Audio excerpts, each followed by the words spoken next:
सांगलीमधून एक धक्कादायक बातमी आहे। मुख्याध्यापक पित्याच्या मारहाणीमध्ये मुलीचा मृत्यू झालाय। 12वीच्या नीट चाचणी परीक्षेमध्ये गुण कमी पडल्यामुळे पित्यानं मुलीला लाकडी खुंट्यानं अमानुष मारहाण केली। सांगली जिल्ह्याच्या आटपाडीतील नेलकरंजी इथं ही घटना घडली आहे। मृत साधना भोसले हिचं डॉक्टर होण्याचं स्वप्न होतं, पण नीटच्या चाचणी परीक्षेमध्ये तिला कमी गुण मिळाल्यामुळे मुख्याध्यापक असलेल्या धोंडीराम भोसले यांनी रागाच्या भरात लेकीला बेदम मारहाण केली। यातच साधनाचा मृत्यू झाला। वडील धोंडीराम यांना पोलिसांनी अटक केली आहे।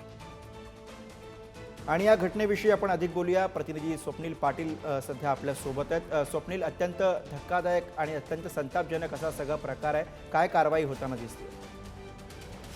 नक्कीच गुरुप्रसाद, साधना भोसले ही 12वी मध्ये शिक्षण घेत होती। काही दिवसापूर्वी तिथे नीटची चाचणी परीक्षा पार पडली होती आणि या चाचणी परीक्षेमध्ये तिला अत्यंत कमी गुण मिळाले होते।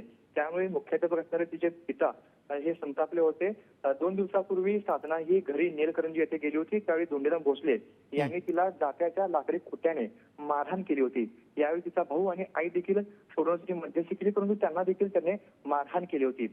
दरम्यान डोक्याला गंभीर दुखापत झाल्याने साधना ही बेशुद्ध अवस्थेमध्ये गेली होती। परंतु असं असताना तिचे वडील जे धोंडीराम आहेत ते दुसऱ्या दिवशी सकाळी शाळेमध्ये गेले होते। या ठिकाणी जे कार्यक्रम होता त्या कार्यक्रमाला योग दिनाचा कार्यक्रम होता, या कार्यक्रमात हजेरी लावली होती।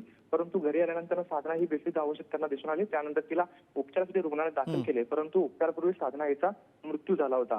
साधना ही 10वी मध्ये 95% गुण मिळवून उत्तीर्ण झाली होती। अत्यंत हुशार अशी ही मुलगी होती। तिला डॉक्टर बनायचं स्वप्न होतं, परंतु नीटच्या चाचणी परीक्षेमध्ये कमी गुण आल्यामुळे झालेल्या पित्याकडून झालेल्या मारहाणीमध्ये तिचा दुर्दैवी मृत्यू झाल्याची घटना घडली आहे। गुरुप्रसाद, अगदी धन्यवाद स्वप्नील या सगळ्या सविस्तर माहितीसाठी।